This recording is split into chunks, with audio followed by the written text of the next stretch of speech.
Did you ever notice how the older we get, the more people seem to expect us to share everything? Family members ask about our finances, our health, our plans for the future. Friends wonder about our regrets, our fears, our deepest thoughts. There's this assumption that age should bring complete transparency, that wisdom means laying everything bare. But what if that's not true? What if real wisdom, the kind that comes only with decades of living, includes knowing what to keep to yourself? Today, we're going to explore something that might surprise you. 4 things you should never tell your family after 75. Not because you're being secretive or dishonest, but because some truths, when spoken aloud, create more harm than good. Some silences are acts of love. Before we begin, let me be clear about what this conversation is and isn't. We're not talking about lying or deception. We're not suggesting you become closed off or isolated from the people who care about you. What we're exploring is the art of discernment, the understanding that not every thought needs to be voiced, not every truth needs to be shared, and that protecting certain private spaces in your life is an act of wisdom that benefits both you and your loved ones. The first thing you should keep private is the full details of your finances. Money is a strange thing in families. When you're younger, discussing finances with adult children might be collaborative, practical, even necessary. But after 75, something shifts. Your financial situation becomes less about building a future together and more about what happens after you're gone. And once that shift occurs, sharing detailed financial information rarely ends well. Consider Robert's experience. At 82, he thought he was being responsible and transparent when he sat his 3 children down and explained exactly what he had, where it was invested, and how he planned to divide it. He showed them account statements, walked them through his will, explained his reasoning. He thought this openness would prevent conflict later. Instead, it created conflict immediately. His daughter, who had always struggled financially, felt resentful that her more successful brothers would receive equal shares. One son questioned why Robert was keeping so much in low-yield savings instead of investing more aggressively. The other son started treating family gatherings differently, as though he were already mentally dividing the inheritance. Robert had hoped for understanding and peace. What he got was tension, changed relationships, and the uncomfortable feeling that his children were now viewing him through a financial lens. Here's what Robert learned too late. When you reveal your complete financial picture, you invite interpretations, expectations, and emotions that you cannot control. Even loving, well-intentioned family members will form opinions about what you should do with your money, how you should spend it, whether you're being fair in your plans. Some will worry you're spending too much and depleting their inheritance. Others will worry you're not spending enough and not enjoying your final years. These concerns might come from genuine care, but they still create pressure and judgment that you don't need. Your financial situation, especially after 75, should remain largely your private business. Yes, you need to have proper legal documents in place, a will, powers of attorney, a designated executor who knows where to find important papers. But the specific amounts, the detailed breakdown of assets, the exact terms of your inheritance plans, these details serve no good purpose when shared prematurely. They only create opportunity for misunderstanding, resentment, and relationship strain. Keep your financial boundaries clear and kind. You can say things like, "Everything is organized and will be handled properly when the time comes," or "I've worked with a lawyer to make sure everything is in order." You can reassure without revealing. And in doing so, you maintain your dignity, your independence, and your role as the decision-maker in your own life.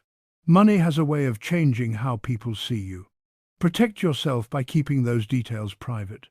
The second thing to keep to yourself is the full truth about your regrets. By the time you reach 75, you've accumulated a lifetime of decisions, some wonderful, some you wish you could undo.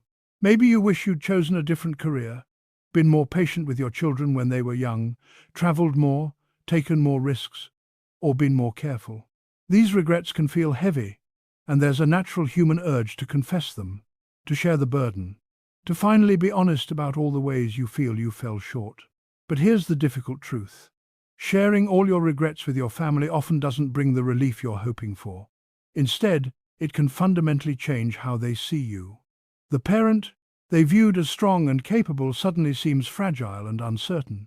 The person they relied on for wisdom now appears burdened by self-doubt. And perhaps most painfully, Your regrets can become their regrets. If you tell your daughter you wish you'd spent more time with her during her childhood, she now carries guilt and sadness about something she had no control over. If you tell your son you regret not pursuing your dreams, he might start questioning whether the sacrifices you made for him were worth it. Your regrets are real and valid, but they belong to you. They're part of your internal landscape, your private reckoning with the life you've lived. Some regrets need to be voiced, certainly.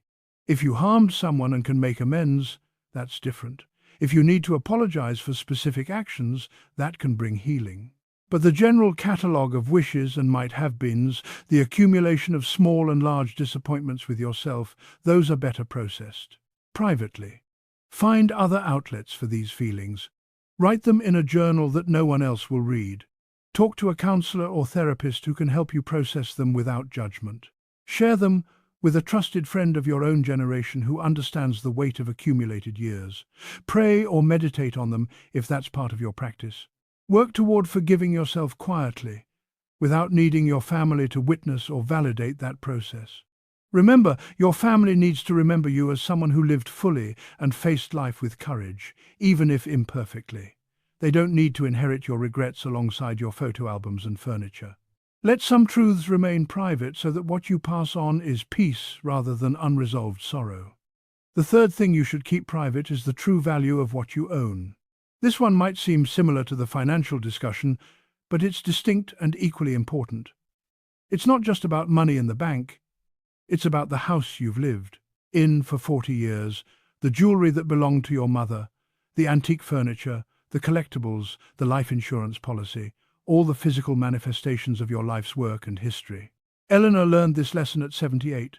As a widow living alone in the home she'd shared with her husband, she casually mentioned to her children during a holiday gathering that a realtor had recently told her the house was now worth far more than they'd ever imagined. She thought it was just interesting information, a point of pride even. But that single comment changed the family dynamic in subtle but unmistakable ways. Her children started making comments about the house's upkeep, questioning whether she really needed to do expensive repairs, suggesting she might be better off downsizing. They began having conversations among themselves about what would happen to the house eventually, who might want to keep it, whether they'd need to sell it and split the proceeds. Eleanor suddenly felt like she was living in a house that no longer fully belonged to her. Her children weren't being malicious. They loved her. But knowing the value of what she owned had shifted something in their minds. The house was no longer just Mom's home. It was an asset, an inheritance, something with a price tag that carried implications for their own futures. The same thing happens with other valuables. Once you start discussing the worth of your possessions, family members begin forming opinions and expectations. They wonder who will get what. They compare the value of different items and worry about fairness. They might even start treating you differently, with a kind of solicitousness that feels less like care and more like protection of future interests. This doesn't mean your family is greedy or uncaring. It means they're human, and money and possessions carry powerful psychological weight. The best way to preserve the purity of your relationships is to keep the monetary value of your possessions private. If someone asks what something is worth, you can deflect gently. "I'm not really sure." Or "I haven't had it appraised," or simply "it has more sentimental value than anything else."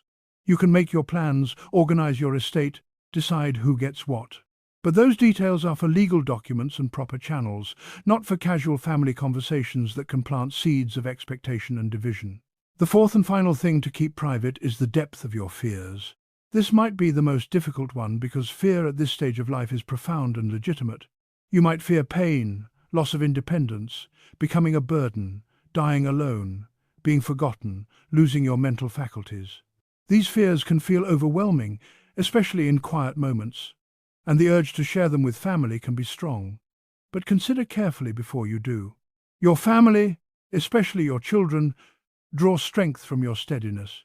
Even now, even after you've retired and they've become adults with their own families, you represent a certain solidity in their lives. When you voice your deepest fears, you transfer anxiety to people who love you, but cannot fix what you're afraid of. They can't stop you from aging. They can't guarantee you won't experience decline or suffering. They can't promise you'll never be alone or forgotten. Your fears, once spoken to them, become their helpless worry. This doesn't mean you should pretend to have no fears at all. That's not realistic or healthy. But there's a difference between acknowledging general concerns and downloading the full weight of your existential dread onto your children or grandchildren. You can say, "Sometimes I worry about the future," without detailing every frightening scenario that keeps you awake at 3 in the morning.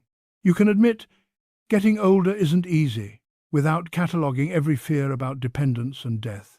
Find appropriate outlets for your deeper fears. A support group of peers who share similar concerns can be invaluable.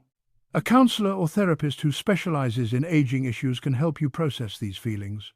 A private journal can serve as a place to acknowledge and examine your fears without censoring yourself. Even a trusted friend of similar age who understands what you're going through can be a better confidant than your children for these particular struggles.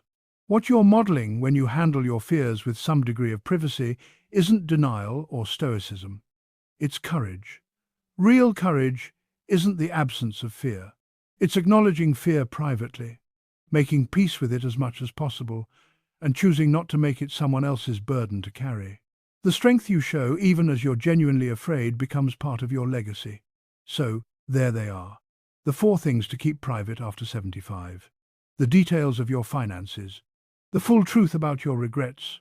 The true value of what you own. The depth of your fears. Each of these represents an area where silence, or at least discretion, serves as protection for both you and your loved ones. This approach might feel counterintuitive in a culture that celebrates radical transparency and constant sharing.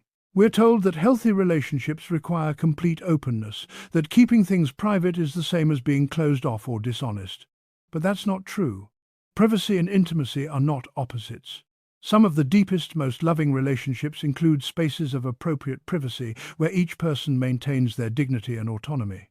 What you're protecting when you keep these 4 areas private isn't secrets or shame. You're protecting peace. You're protecting the integrity of your relationships. You're protecting your family from unnecessary burden and conflict. You're protecting your own sense of self-determination and dignity. These are worthy goals, expressions of love and wisdom rather than isolation or dishonesty. As you move forward, think about which of these 4 areas might need stronger boundaries in your own life. Have you been sharing financial details that would be better kept private? Have you been unburdening yourself of regrets in ways that might be burdening others? Have you been discussing the value of your possessions in ways that are subtly changing family dynamics? Have you been sharing fears that your loved ones cannot alleviate? If any of these resonate, you can make changes starting today. It's never too late to establish healthier boundaries. And remember, the goal isn't to become closed off or secretive. It's to become wise about what you share and with whom. Some truths are meant for everyone. Others are meant for a select few. And some are meant only for you. Private spaces where you process and make peace with the realities of your life without needing external validation or involvement. Your legacy isn't just what you leave behind in possessions or money. It's the memory of who you were, how you made people feel, the wisdom you modeled. By choosing carefully what to keep private, you're shaping that legacy intentionally. You're ensuring that what people remember is your strength, your love, your grace, not your fears, regrets, or financial details. If this message resonated with you, please share it with someone who might benefit from this perspective. Leave a comment sharing your thoughts about privacy and family relationships in later life. Subscribe to this channel for more honest conversations about aging with dignity and wisdom. And most importantly, give yourself permission to maintain the private spaces in your life that protect your peace. You've earned that right through decades of living. Use it wisely,